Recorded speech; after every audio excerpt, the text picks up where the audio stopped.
Augustus was born on September 23, 63 BCE, as Gaius Octavius Thurinus in the small town of Velletri, southeast of Rome. He was born into an equestrian family, part of Rome's social elite, but not part of the senatorial class. His father, Gaius Octavius, was a Roman governor and senator, while his mother, Asia Balba Caesonia, was the niece of Julius Caesar, making Augustus Caesar's grandnephew. Augustus' early years were shaped by the political turmoil of the late Roman Republic. His father died when Augustus was just 4 years old, and his mother remarried. Augustus was then raised by his grandmother, Julia Caesarius, Caesar's sister. Growing up, Augustus received an education typical for Roman aristocrats, studying rhetoric, philosophy, and military tactics. In 47 BCE, at just 16 years old, Augustus took his first steps into public life by joining Julius Caesar on a military campaign in Hispania, modern-day Spain. Although he became ill and couldn't participate directly, his journey with Caesar began forging the bond that would later change his life. Julius Caesar was assassinated on March 15, 44 BCE, in a conspiracy led by senators who feared he was becoming too powerful. Augustus, then known as Octavian, was just 18 years old and studying in Apollonia, in modern-day Albania, when the news reached him. Octavian's life took a dramatic turn when he learned that Caesar, in his will, had adopted him as his son and named him his principal heir. With this new status, Octavian returned to Rome to claim his inheritance. He now bore the name Gaius Julius Caesar Octavianus, or simply Octavian. However, Rome was in chaos after Caesar's assassination, and the political landscape was filled with danger. Octavian faced a powerful rival in Mark Antony, Caesar's former general and trusted ally, who had ambitions of his own. Despite his youth and relative inexperience, Octavian proved himself to be a shrewd and calculating politician. He quickly built alliances with Caesar's supporters, particularly in the military, and used the vast wealth he inherited from Caesar to gain political backing. In 43 BCE, the Senate granted Octavian the rank of senator and praetor, a judicial position, and allowed him to lead an army against Mark Antony. Rather than directly engaging in a long and costly civil war, Octavian eventually joined forces with Antony and Marcus Aemilius Lepidus, forming the Second Triumvirate in 43 BCE. This was a political alliance that divided the Roman territories between the three men. While it was intended as a temporary arrangement, the triumvirs held extraordinary powers and could rule without Senate approval. One of the first acts of the Second Triumvirate was to launch a brutal campaign of proscriptions, public enemies lists, which led to the execution of hundreds of political opponents, including the orator Cicero, a fierce critic of Antony. This bloody purging consolidated the triumvirs' hold on power. The triumvirate then focused on avenging Julius Caesar's assassination. In 42 BCE, at the Battle of Philippi, the forces of Octavian and Antony decisively defeated the armies of Brutus and Cassius, the leaders of Caesar's assassination plot. With the assassination avenged, Octavian and Antony became the dominant figures in Roman politics.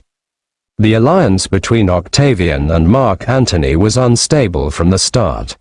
Both men harbored personal ambitions to control Rome, and their differences began to escalate. Antony had allied himself with Cleopatra, the Queen of Egypt, and had established himself in the east, while Octavian consolidated power in Rome and the western provinces. Antony's relationship with Cleopatra became a source of scandal in Rome. Octavian capitalized on this, portraying Antony as a traitor who had fallen under the sway of a foreign queen.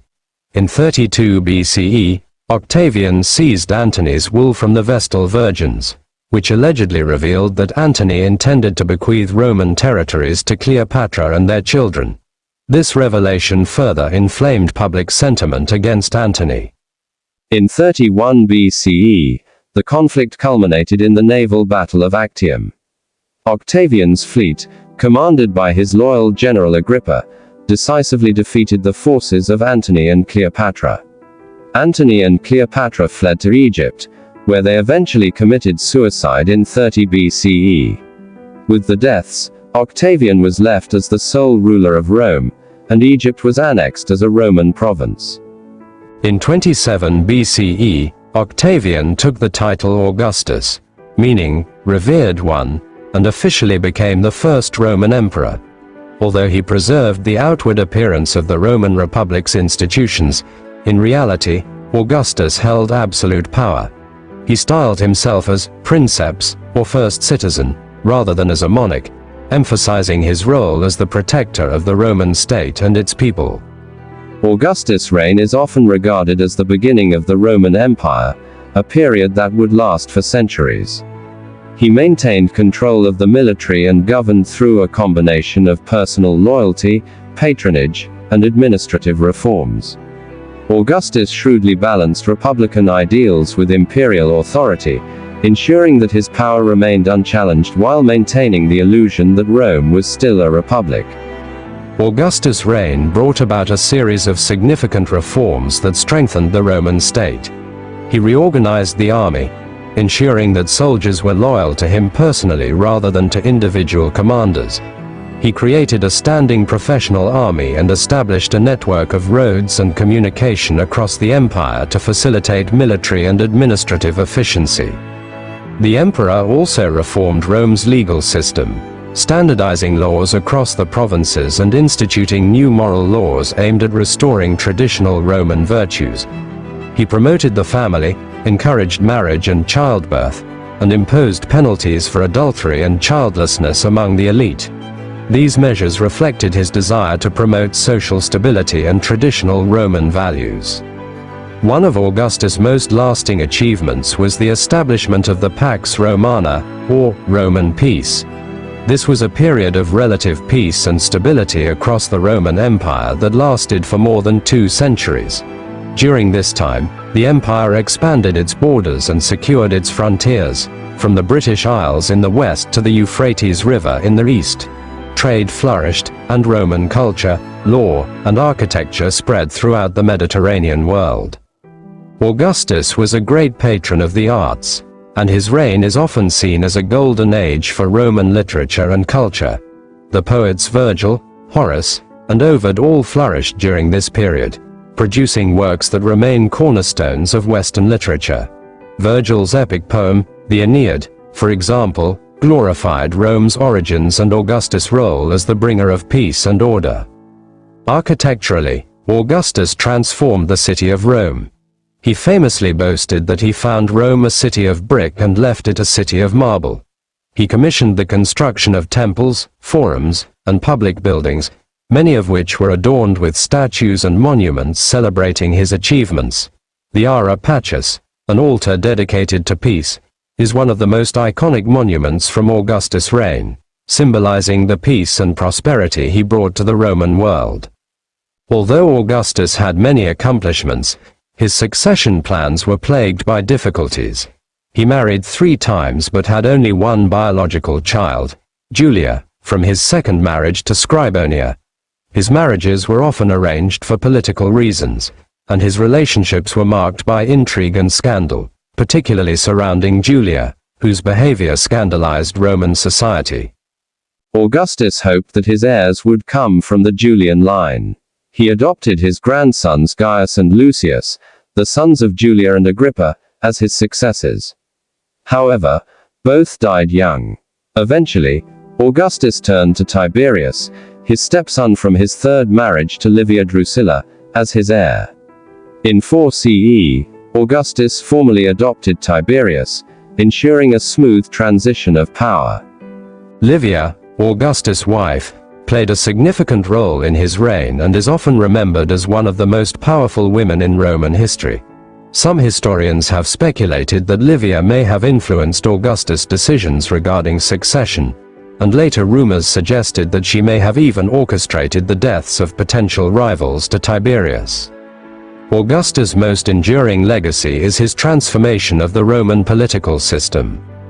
Before Augustus, the Roman Republic was characterized by internal conflict, power struggles, and frequent civil wars. The assassination of his adoptive father, Julius Caesar, highlighted the dangers of concentrated power in a system designed to disperse authority among many individuals. Augustus managed to consolidate that power without provoking widespread opposition by maintaining the facade of republican governance. He carefully balanced autocratic rule with respect for traditional republican institutions. Although Augustus held the majority of power, he allowed the Senate to continue functioning, thereby avoiding the appearance of outright monarchy, which Romans despised. In doing so, he created a system of government that endured for centuries, with emperors at the helm who exercised supreme authority while still allowing room for senatorial governance and civic participation. Augustus referred to his system as the Principate, emphasizing his role as princeps, first among equals, rather than rex, king. His clever manipulation of titles, his careful cultivation of public opinion, and his use of propaganda ensured that his power was accepted and even embraced by Roman society. Augustus mastered the art of political image-making, promoting himself as a restorer of peace and stability after decades of chaos and bloodshed. Augustus also sought to reform Rome morally and religiously. He took on the title of Pontifex Maximus, chief priest, and made significant efforts to restore traditional Roman religion, promoting the worship of the Roman gods and re-establishing religious festivals and ceremonies that had fallen into disuse during the Republic's turbulent years. Augustus saw a return to religious and moral piety as essential to restoring Rome's greatness. He initiated social legislation aimed at promoting family values, encouraging marriage, and increasing the birth rate among the Roman elite. These laws were part of his broader moral reform program, which sought to strengthen the Roman state by reinforcing traditional social hierarchies and virtues. Augustus himself projected an image of personal frugality and moral rectitude, which contrasted sharply with the more indulgent and corrupt lifestyles of some of his contemporaries. These reforms, however, were not without controversy. Augustus' own family life was often at odds with the moral ideals he promoted. His daughter, Julia, became infamous for her scandalous affairs, leading Augustus to exile her as punishment for her perceived immorality. Despite the personal contradictions, Augustus' efforts to promote family and religious values had a lasting impact on Roman culture. Augustus' military successes were crucial to his consolidation of power and the expansion of the Roman Empire. While much of his reign was marked by peace, especially in the interior provinces, Augustus also pursued military campaigns to secure and extend Rome's borders. He famously declared that he had expanded the empire's boundaries to the natural limits of the known world. "I found Rome a city of bricks and left it a city of marble." Under Augustus, Roman forces conquered and secured territories in Spain, the Alps, the Balkans, and along the Danube. In the east, he established client kingdoms to act as buffers between the empire and the Parthian Empire. However, not all of Augustus' military ventures were successful. One of the most significant military disasters during his reign was the Battle of the Teutoburg Forest in 9 CE, where 3 Roman legions were ambushed and destroyed by Germanic tribes led by Arminius. This defeat forced Augustus to abandon plans for expanding the empire further into Germania, and it marked the limit of Roman territorial ambitions in the region. Despite setbacks, Augustus ensured that Rome's frontiers were well defended and that the army was loyal to the imperial system. His reforms professionalized the military, establishing it as a standing force under the direct control of the emperor. Soldiers were now paid regular salaries, and Augustus' system of retirement benefits, land or cash, ensured that veterans remained loyal to him. In the final years of his reign, Augustus faced the challenge of securing the empire's future.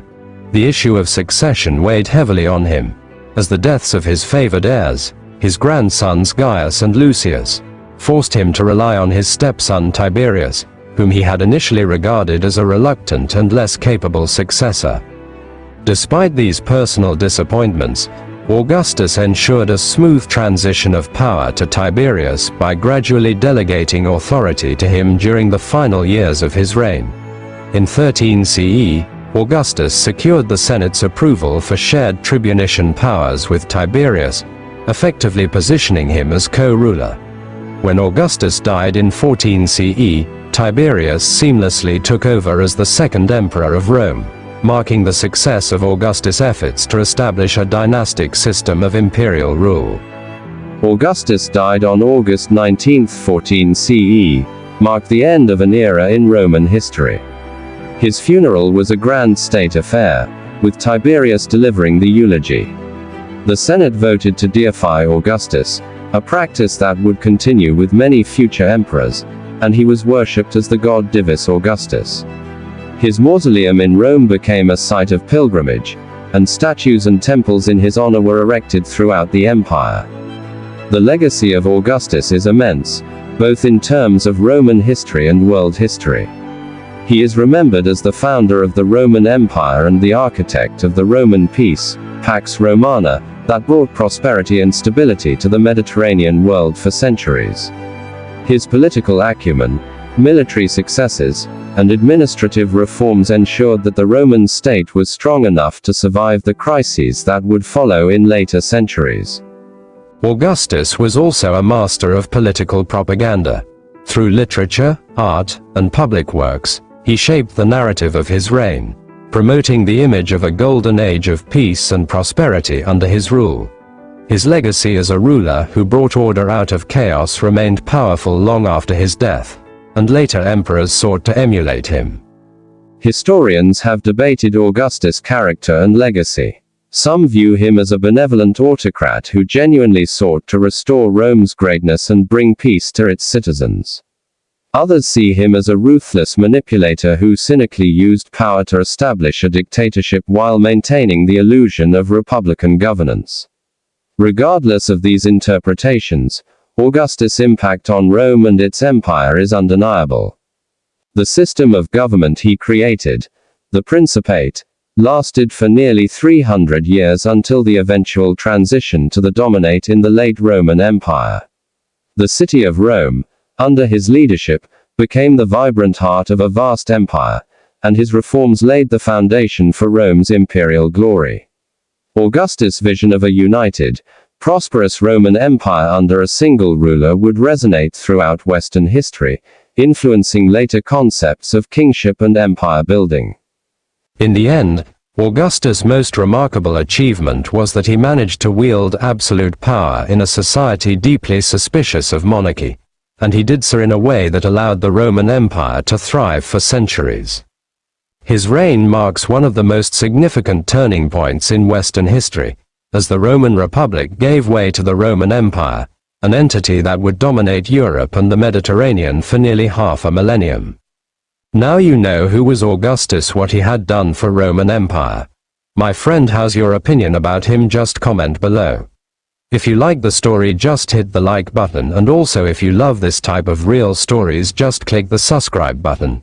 Now let's take a leave and again meet at another interesting story. Up to that time, goodbye, have a nice day my friend.